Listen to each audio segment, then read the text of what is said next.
먼저 하나님의 말씀 히브리서 4장 15절 16절을 받들어 읽겠습니다.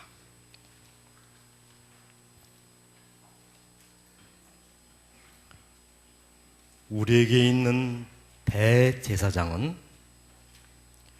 우리 연약함을 체휼하지 아니한 자가 아니요 모든 일에 우리와 한결같이 시험을 받은 자로되 죄는 없으시니라. 그러므로 우리가 긍휼하심을 받고 때를 따라 돕는 은혜를 얻기 위하여 은혜의 보좌 앞에 담대히 나아갈 것이니라. 아멘. 현대인의 얇은 얕은 사귐을 통렬하게 꼬집고 있는 이 조병아 시인의 공전의 이유라는 한 시가 있습니다. 깊이 사귀지 마세. 작별이 잦은 우리의 생에 가벼운 정도로만 사귀세. 악수가 서로 짐이 되면 작별을 하세. 어려운 말로 이야기하지 않기로 하세. 너만이라든지 우리들만이라든지 이것은 비밀일세라든지 이 같은 말들을 서로 하지 않기로 하세. 내가 너를 생각하는 깊이를 보일 수가 없기 때문에, 내가 어둠에 찡 간다는 것을 보일 수 없기 때문에 작별이 올 때 후회하지 않을 정도로만 사귀세. 작별이 오면 잊어버릴 수 있을 정도로만 악수를 하세. 여러분, 좋은 시입니까? 이 시가 공감 가는 좋은 시입니까? 아닙니다, 여러분. 이 시야말로 가장 비성서적이고 안타까운 시라고 생각합니다. 이 시가 만약에 여론과 저의 선에 의하여 쓰여졌다면 깊이 사귀세. 작별이 잦은 우리일수록 깊이 서로 사귀세. 악수가 서로 짐이 될지라도 작별을 하게 될 때 이 말이 어려운 말이 될 수 있도록 서로 사귀세. 이렇게 써야 정상이 아니겠습니까? 우리는 이 땅에 와서 그저 적당히 악수하고 적당한 때가 되면 헤어질 사람이 아니라 주께서 우리를 위하여 예비하신 저 영원한 하늘나라에서 영원한 세월 동안 영원한 주님을 오시고 영원히 함께 살아야 할 믿음의 도반들입니다. 맞습니까? 그저 시간이 오면 악수를 하고 헤어지고, 예컨대 저와 여러분이 저도 시간이 되면 떠나게 되겠죠. 새 목사님이 와서 또 부임서를 하고, 그러나 며칠 지나면 잊혀지는 그런 관계가 되어서는 안 된다는 것입니다. 깊이 있고 영원한 관계가 지속될 수 있는 영원하고 영원한 관계 속에 우리가 깊이 있는 사귐을 가져야 한다는 것입니다. 적당히 믿고 적당히 열심을 내고 적당히 사귀고 적당한 간격을 두고 적당히 사랑하는 것.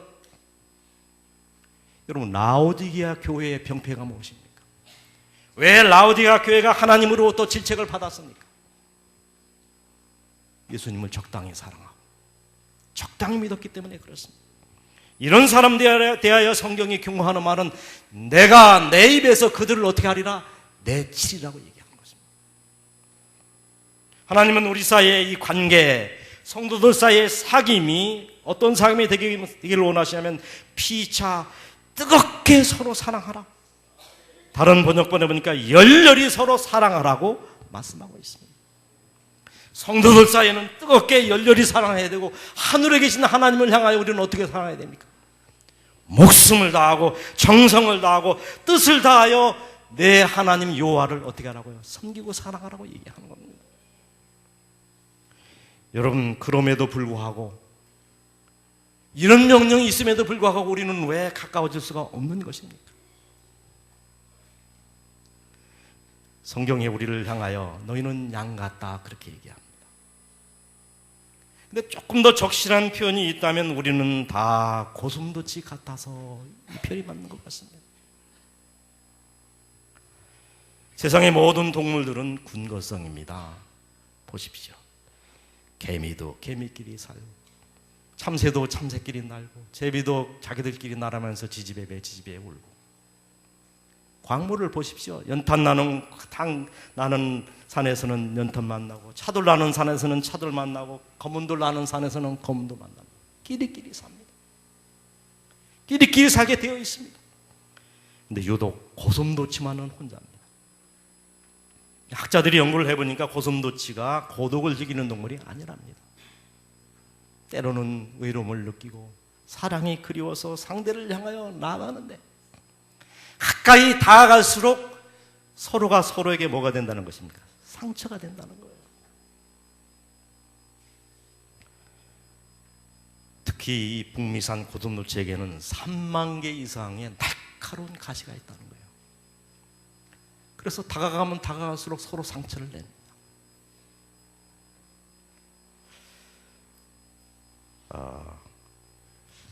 우리들은 나는 몇 개를 가진 가시를 가진 존재일까? 한 가지 분명한 것은 사람들은 이 북미산 고슴도치보다 더 많은 가시를 가지고 있다는 것입니다. 옆 사람을 한번 쳐다보시기 바랍니다. 그리고 이렇게 말해보세요. 참 상처가 많으시네요. 저도 상처가 많답니다. 저를 위로해 주십시오.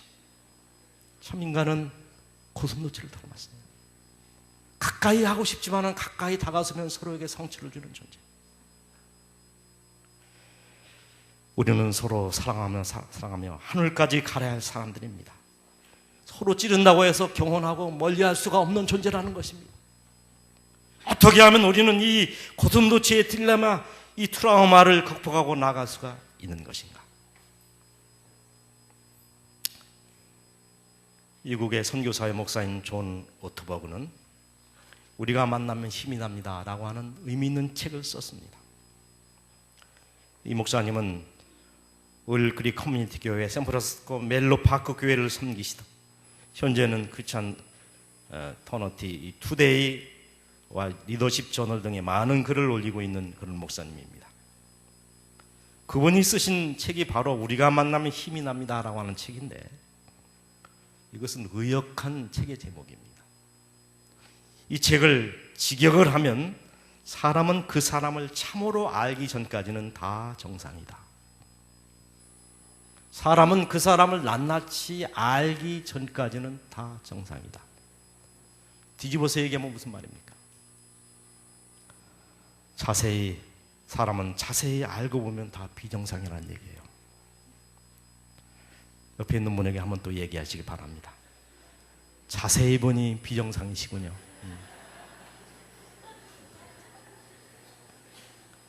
여러분, 그래서 우리는 위로가 필요하고 하나님의 따뜻한 손길이 필요한 사람들입니다. 인간은 다 불완전한 존재입니다. 그래서 로마서는 의인은 없나니 하나도 없으며 라는 말로부터 시작을 하는 것입니다. 우리가 극복해야 될 세 가지 과제가 있습니다. 첫 번째는 상처를 받지 말라는 것입니다. 그리고 상처를 주지도 말아야 됩니다. 그리고 상처를 치료하는 자가 되라는 것입니다. 어떻게 하면 나 스스로 상처를 받지 아니하고 살 수 있을까? 선지자의 말에 귀를 기울여 보십시오. 교회증언 8권 128페이지. 사람들이 좀 불친절 말을 한다 할지라도 상처를 받지 말라. 사람들이 예수님께도 불친절한 말을 하지 않았던가? 예수님을 바라보라. 그분의 영광을 위하여 일하라. 그대의 마음을 하나님의 사랑 안에 지켜라. 그렇게. 예수님도 그런 말을 들으셨고 그런 상처를 받으셨다는 거예요. 교회에서 중요한 자리에서 일을 하면 할수록 여러분은 뭘 받습니까? 비난을 많이 받고 오해를 많이, 상처를 많이 받게 돼 있습니다. 극복해야 됩니다. 가정과 건강 321페이지. 우리는 우리의 감정이 쉽게 상처를 받도록 허용해서는 안 된다.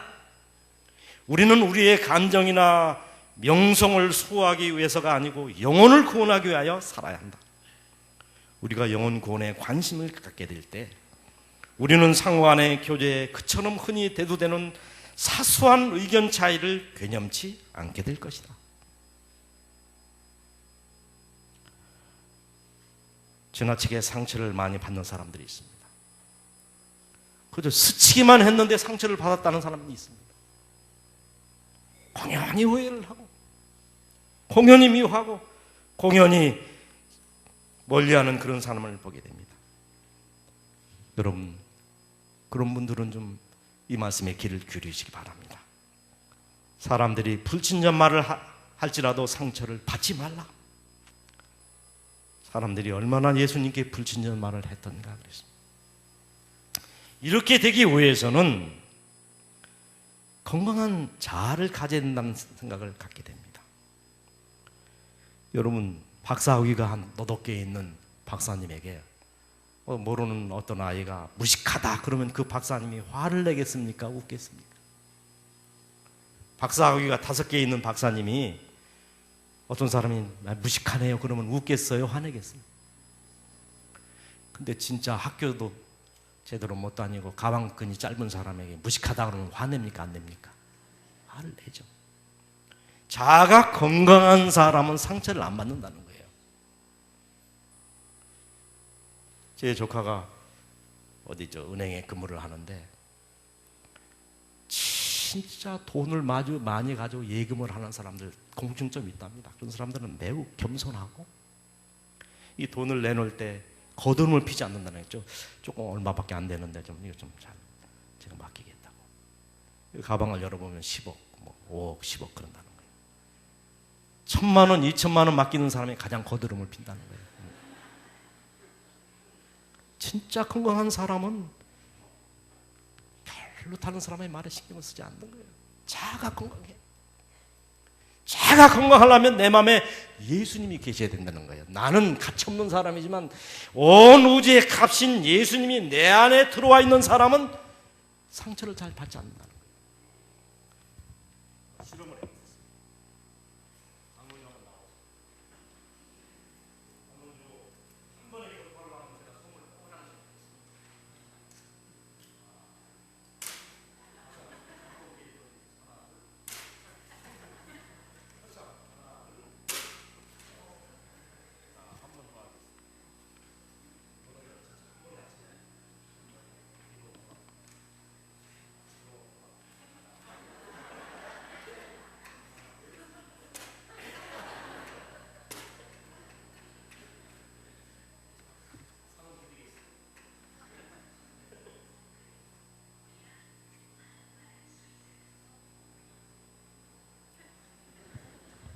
자, 여러분, 이 종이는 이렇게 쉽게 찢겨졌는데 왜 이것은 찢겨지지 않았습니까?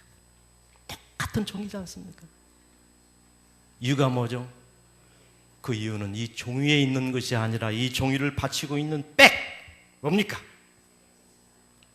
하나님의 말씀, 성경이 있기 때문이고 하나님이 있기 때문에 그런 거예요.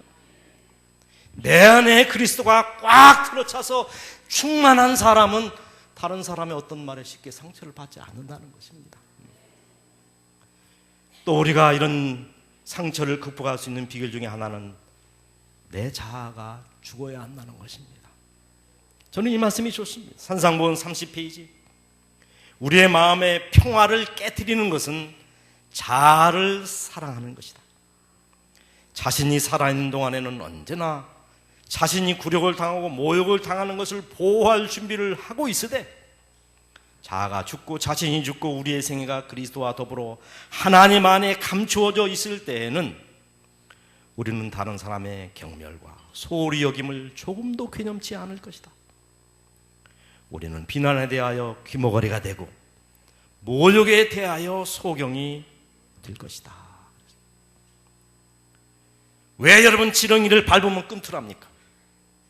지렁이를 밟았을 때 꿈틀하는 이유는 뭡니까? 아직 살아있기 때문에 그런 거예요. 참된 그리스도인의 생애에 자아란 존재하지 않는다. 리버랜드 헤럴드 1893년 5월 16일입니다. 자아가 너무 강한 사람은 조금만 건드려도 깨어지고 상처를 입고 화를 내고 얼굴을 붉힙니다. 그리스도 안에서 자아가 완전히 무너진 사람, 무화적인 사람은 어떤 말을 들어도 상처를 받지 않는다는 거예요. 내가 죽고 예수님이기 때문에, 내 안에 예수님이 사시기 때문에 그런 것입니다. 여러분, 죽은 사람이 화나는 거 봤습니까? 죽은 사람이 바람피는 거 봤습니까? 죽은 사람이 방하는 거 봤습니까? 죽은 사람이 공격하는 거 봤습니까? 사도 바울이 이런 마음의 고통이 있었습니다. 오라, 나는 곤고한 사람이로다. 이 사망의 몸에서 나를 누가 건져내랴. 근데 그가 로마서 8장에 보니까 그리스도 안에 감춰진 바 되고, 그리스도가 자기 안에, 또 내가 그리스도 안에 있게 되는 경험을 통하여 그는 어떤 사람이 됐습니까? 그래서 그가 한 말, 나는 날마다 죽노라라고 한 말을 했던 것 같습니다. 상처를 받지도 말고 상처를 주지도 말라고 얘기합니다. 여기서 끝나면 되는 것이 아닙니다. 상처를 치유하는 자가 되라는 것입니다. 증언무감 3권 96페이지, 절대 상대방을 슬프게 하거나 상처를 주지 않겠다는 결심을 하는 가운데 친절한 정신을 개발하여야 한다 그랬습니다. 상대에게 슬픔을 주거나 상처를 주지 않겠다고 결심을 하라는 거예요. 저도 가끔 저희 집사람한테 묻습니다. 어디 나 때문에 상처를 받았느냐고. 근데 그렇게 물을 때마다 상처를 받았다는 거예요. 어떤 때 상처를 받았느냐 그랬더니, 어디를 가는데 같이 안 가고 먼저 앞으로 막 혼자 갈 때 상처를 받았다는 거예요. 저는 뜨거워서 좀 빨리 가서 좀 쉬려고 했는데 그것도 상처를 주는 것이더라고요. 그렇구나. 사랑에 있는 동정사경의 눈을 가지고 상대 입장에서 같은 걸음을 걸어야 된다는 거예요. 어떤 책을 읽다 보니까 이런 얘기가 있습니다. 강아지를 팝니다. 어떤 광고에 그런 기사가 났는데, 어떤 소년 조그마한 아이가 강아지가 필요했던 모양이에요.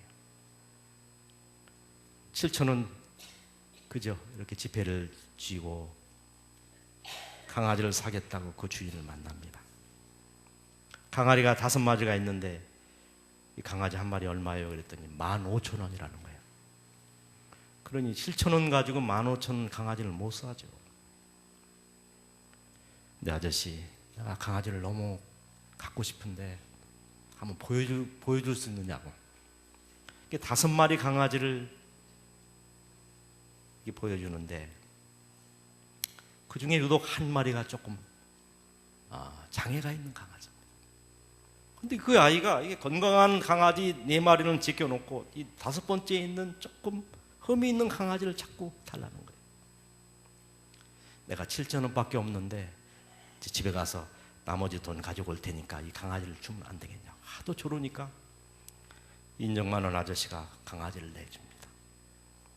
이왕이면 너 건강한 강아지를 키워야지, 왜 이렇게 흠 있는 강아지를 네가 선택을 가져가려고 하는 거야? 아니에요.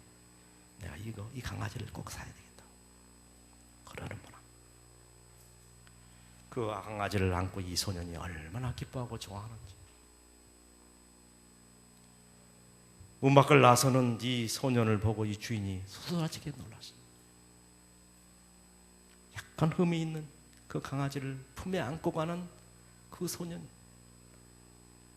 약간 장애를 가진, 그러면 소년이었기 때문에 그렇습니다. 동병상련이라는 말을 여러분 아시죠? 정말 아픈 사람끼리는, 정말로 아픈 사람끼리는 얼마나 아프냐 묻지를 않는 겁니다. 묻지 않아도 알기 때문에 그래요. 정말로 사랑하는 관계라면 나를 얼마나 사랑하냐고 묻지 않습니다. 말을 안 해도 알기 때문에 그렇습니다. 동병상련, 같은 아픔을 가진 사람은 처음 만나도 친구가 될 수 있다는 거예요. 같은 아픔을 가진 사람만이 친구가 될 수 있다고 하는 말과 같을 것입니다. 왜 예수님이 인간의 형체로 이 땅에 오셨을까요? 왜 하늘의 하나님이 상하 공전을 버리고 자기를 비워 종의 형체를 취하여 이 땅에 오셨을까요? 이유는 매우 간단합니다. 여러분, 개미한테 가서 개미를 향하여 우리가 무릎을 꿇고 아주 겸비한 마음으로 개미야 내가 너를 사랑해 아무리 외쳐보십시오. 그 말을 개미가 알아들 수 있겠습니까? 개미에게 감동을 주고 개미를 이해시키고 개미에게 감동을 주려면은 내가 개미가 돼서 개미 곁에 가서 개미의 언어로 개미에게 속삭여야 그 말을 알아듣는 것입니다. 이것이 예수님이 이 땅에 오신 성육신 하신 이유와 까닭입니다. 그런데 이 성육신 자체는 말할 수 없는 희생이었다는 거예요. 저는 이 말씀을 읽고 깜짝 놀랐습니다. 시대의 소망 700페이지. 그리스도께서는 능욕과 모욕으로 심한 고통을 당하셨다. 그분은 자기가 창조하시고 또 그들을 위하여 무한한 희생을 치르려고 하신 자들의 손에 온갖 모욕을 당하셨다. 그분은 완전한 당신의 거룩하심과 죄에 대한 당신의 증오심에 비례하여 고통을 당하셨다. 이 말이 뭐냐면 예수님이 성결하시고 죄가 없는 분이기 때문에 강한 죄의 어떤 영향 가운데 있게 되는 자체가 고통이었다는 거예요. 악마처럼 행동하는 사람들로부터 당하는 시련은 그분에게 끊임없는 희생이었다. 그 다음 말씀을 보십시오. 사단의 지배 아래에 있는 인간들에게 둘러싸여 있는 그 자체가 그분에게 몸소리 나도록 지긋지긋한 일이었다. 그래서 이 땅에 예수님이 오시고 예수님이 이 땅에 서 계시는 자체가 그분에게는 뭡니까? 영 안 맞는 일이라는 거예요. 예수님에게 이 죄악된 세상의 환경 자체가 안 맞는 거예요. 왜요? 하늘나라는 너무나 아름답고 너무나 깨끗하고 너무나 순백한 곳이기 때문에 그런 곳에 사시던 하나님이 이 땅에 내려와서 서 계신 자체가 고통이었다는 거예요. 지긋지긋한 일이었다는 거예요. 그래서 우찌무라 간조가 이런 표현을 했습니다. 하나님은 이 우주에 충만하신 분입니다. 그런 위대하시고 크고 높으신 그분이 마침내 인간이 되기 위하여 작아지시고 작아지시고 작아지시고 작아지시고 작아지시고 작아지시고 작아지시고 작아지시고 작아지시고 작아지고 점점 작아져서 마리아의 자궁 속에 하나의 난자가 되어 이 땅에 오셨다고 얘기합니다. 제가 지난번 필리핀을 가면서 그 망망대해 를 바라보면서 이 말씀을 기억했습니다. 그 우주에 충만하신 분이 바닷물 한 파편보다 적은 작은 존재가 되어서 여자의 자궁 속에 들어와서 태어날 만큼 작아지셨다는 말씀. 제가 그 말씀을 명상하면서 주님께 감사의 기도를 드렸습니다. 여러분, 이런 희생에도 불구하고 이 땅에 그분이 오신 이유를 성경은 이렇게 얘기합니다. 우리에게 있는 대제사장은 우리의 연약함을 체휼하지 아니한 자가 아니요 모든 일에 우리와 한결같이 시험을 받은 자로되, 이렇게 얘기했습니다. 여기 체휼이라고 하는 말에 우리는 관심을 둬야 합니다. 현대 성경에는 우리의 대제사장은 우리가 당하는 이 시련을 몸소 겪으신 분이기 때문에 우리의 연약함을 잘 알고 계십니다. 이렇게 번역을 했습니다. 여러분, 안다는 말이 두 가지가 있습니다. 오이다라고 하는 말과 야다라는 말이 있습니다. 하나는 지식적인 암입니다. 여러분, 태양이 큽니까? 지구가 큽니까? 지구가 큽니까? 달이 큽니까? 여러분, 근데 여러분 줄자 가지고 한번 재봤습니까? 재본 사람이 아무도 없습니다.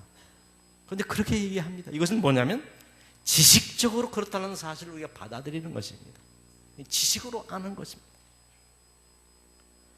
근데 전깃불보다 난로가 더 뜨겁다. 이것은 우리가 지식적으로도 알고 있지만은 어떻습니까?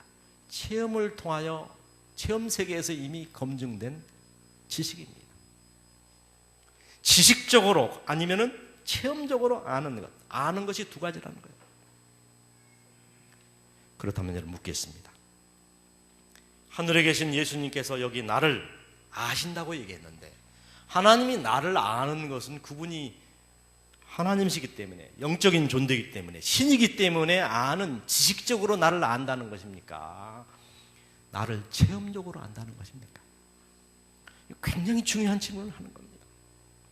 예수님이 나를 아는 것은 지적으로 아는 거예요. 하나님이 눈이 밝으시고 IQ가 높으시니까 우리를 본 다음에 이렇게 짐작하시고 그렇게 아는 겁니까? 그분이 나를 내가 아는 것처럼, 내가 느끼는 것처럼, 내가 체험하는 것처럼, 내가 고통하는 것처럼 똑같이 느끼고 그분이 나를 나처럼 안다고 하는 그런 의미입니까? 조금 더 적극적으로 제가 묻겠습니다. 자, 하나님이 인간이 되셨는데 그것을 성육신이라고 얘기합니다. 인카네이션, 성육신이라고 얘기합니다. 그때 하나님이 내가 인간이 되셨는데 50% 인성, 50% 신성 플러스 100% 그런 모습으로 오셨습니까? 100% 인성을 쓰고 오셨습니까? 50대 50입니까? 100% 인성을 쓰셨습니까? 좋습니다. 그럼 예수님이 이 땅에 오셨는데 유대인으로 오셨습니까? 흑인으로 오셨습니까? 황인종으로 오셨습니까? 백인으로 오셨습니까? 여러분, 그분이 그저 마리아의 몸을 빌려서 이 땅에 오셔 유대인으로 그저 사시다가 33세 반에 십자가에 달려서 죽으시고, 여러분 그렇게 돼버렸다면은 저와 여러분은 예수님과 아무런 관계가 없는 사람입니다. 얼마나 많은 유대인들이 이 땅에 태어났다가 십자가에 달려 죽은 사람도 있고 얼마나 많습니다. 만약에 예수님이 관계가 나와 그런 관계로 정도만의 관계라면은 그분은 내가 구세주가 아닙니다. 십자가가 나와 아무 상관이 없는 것입니다. 여기 체울이라고 하는 말은 원어로 심파됐습니다. 몸소 함께 고통을 당하다 그런 뜻입니다. 실제로 느끼다 그래요. 예수님께서 우리의 고통을 단순히 동정하시고 이해하는 것이 아니라 우리와 함께, 우리와 하나가 되셔서 그 아픔과 고통을 느끼신다는 의미입니다. 보십시오. 시대의 소망 823페이지. 그리스도께서는 고통당하는 모든 사람의 비애를 느끼신다. 악한 영들이 영혼의 몸을 해칠 때 그리스도께서는 저주를 느끼신다. 열병이 금생의 생명을 태우고 있을 때 그분은 괴로움을 느끼신다. 또 다른 말씀, 그리스도는 우리의 연약함을 치유하신다. 내가 당하는 시험과 고통을 그리스도께서도 똑같이 느끼신다 그랬습니다. 여러분, 내가 아프면 주님도 아프시고, 내가 시험을 당하면 주님도 똑같이 시험을 당하시고, 내가 괴로워 쓰러지면 주님도 똑같이 그 속에 계시고, 내가 울면 내 곁에도 주님도 똑같이 울어주시고, 내가 상처를 받으면 주님도 상처를 받으신다는 거예요. 이것이 체휼한다는 의미입니다. 몸소 똑같이 느끼시고 동정하시고 아파하시고 함께 하신다고 하는 의미가 체휼이라는 말이에요. 그래서 예수님의 마음을 표현한 말이 가장 적절하게 표현할 수 있는 말이 뭘까를 생각해 보니까 하나가 있습니다. 대자대비라는 말이에요. 이것을 불교에서 가져다가 자기 언어로 만들어냈지만 이것은 가장 성경적인 단어입니다. 큰 대자, 사랑자자, 큰 대자, 슬플 비자. 큰 사랑을 가진 사람일수록 상대가 더 불쌍하고 안타까워 보인다는 거예요.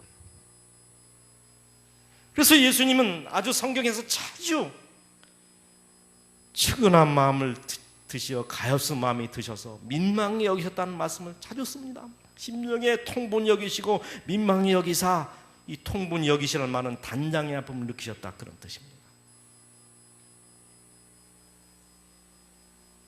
치유하셨다. 그리스도께서는 고통당하는 모든 사람의 재난을 감촉하신다.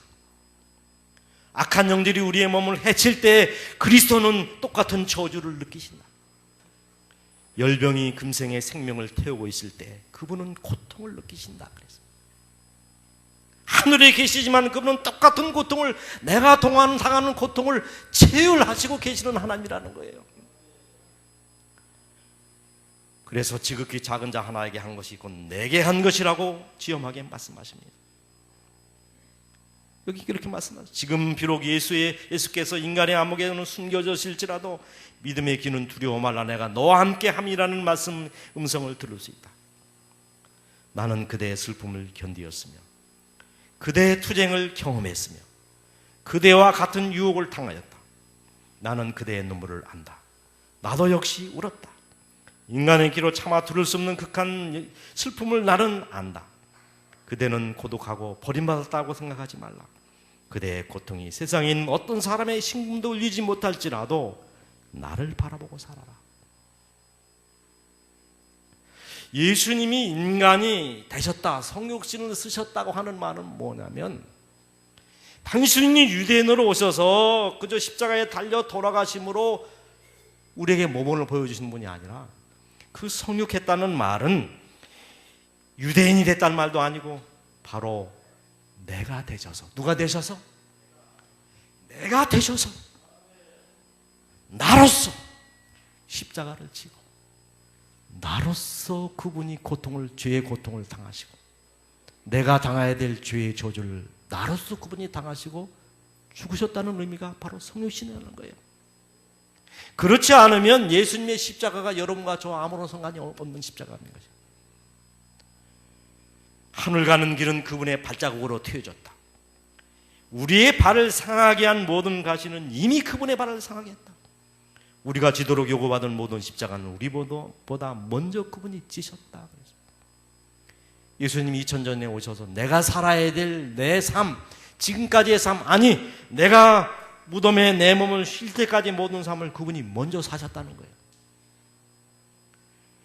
그리고 나로서 그분이 십자가에 달리시고 나로서 저주를 받으시고 나로서 부활하시고 하늘로 승천하신 것입니다. 그것이 바로 성육신의 의미인 것입니다. 절대로 여러분 대신 죽는다고 하는 그런 이야기는 인간의 언어로 쓰여졌을 뿐이지 그것은 사실은 아닙니다. 에스겔서 18장 1절로 3절, 여호와의 말씀이 또 일러 가라사대 내가 이스라엘 땅에 대한 속담에 이르기를 아비가 신 포도주를 먹었으므로 아들의 이가 시다함은 어찌미뇨. 모든 영혼이 다 내게 속한지라. 아비의 영혼이 내게 속한 같이 아들의 영혼도 내게 속하였나니 범죄하는 그 영혼이 죽으리라 그랬습니다. 예수님이 예수로 죽으면 나와 상관이 없습니다. 이 말씀의 의미는 예수님이 예수로가 아니라 나로서 죽어야만이 그 십자가가 여러분과 나에게 의미가 있는 것이고 그것이 성육신이라는 진정한 의미입니다. 신명기 24장 16절, 아비는 그 자식을 인하여 죽음을 당치 않을 것이요 자식들은 그 아비를 인하여 죽음을 당치 않을 것이라. 각 사람은 자기 죄의 죽임을 당한 것이니라. 예수님이 죽은 것은 예수로 죽은 것이 아니라 나로서 죽었기 때문에 그 사랑이 고맙고 감사하고 의미가 있는 것이랍니다. 제가 드린 말씀을 집에서 명상하고 묵상하셔야 합니다. 이것은 제가 평생 십자가를 연구하고 깨달은 마지막 결론입니다. 그렇습니다. 예수님이 이 땅에 오신 목적은 간단합니다. 우리를 구원하기 위하여 오셨고 우리의 상처를 싸매시기 위하여 오셨습니다. 교회정원 6권 227페이지, 그리스도께서는 위대한 의원으로 죄가 인류 가족에게 입힌 상처를 치유하기 위하여 오셨다 그랬습니다. 그렇다면 우리가 할 일은 무엇입니까? 상처를 내거나 상하게 하지 말고 싸매지고 고쳐주고자 노력하라 그랬습니다. 다 우리는 상처가 있는 사람들입니다. 어떤 목사님의 고백입니다. 결혼을 하고 아내에 대해서 두 가지를 감사하게 됐답니다. 이 사모가 얼마나 믿음이 있는지, 첫째는 기도를 많이 하고, 두 번째는 사람을 차별하지 아니한 원만한 대인관계를 하는 것에 대하여 늘 감사하게 생각했어요. 목사인 자신은 좋은 사람은 좋고 싫은 사람은 싫은데 아내는 그렇지 않더라는 거예요. 그런데 어느 날 아내도 그렇지만은 않다는 것을 알게 됐는데, 유난히 많이 불쌍히 여겨달라고 기도하는 사람의 명단을 가만히 보니까 대부분 이 스트레스와 사모의 스트레스와 관계가 있는 이름들이라는 것입니다. 어느 날 이 목사님이 기도를 신방을 마치고 집에 들어왔는데 자기 아내가 골방에서 기도를 하더라는 것입니다. 유심히 들었습니다.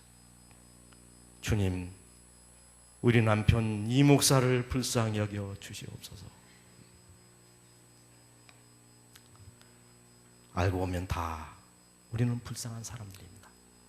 따라하세요. 알고 보면 우리는 다 불쌍한 사람들입니다. 맞습니다. 옆 사람을 가만히 쳐다보고 말해보세요. 당신도 역시 불쌍한 사람이군요. 옆에 있는 사람들을 위하여 기도해 주시겠습니까? 말씀을 마치겠습니다.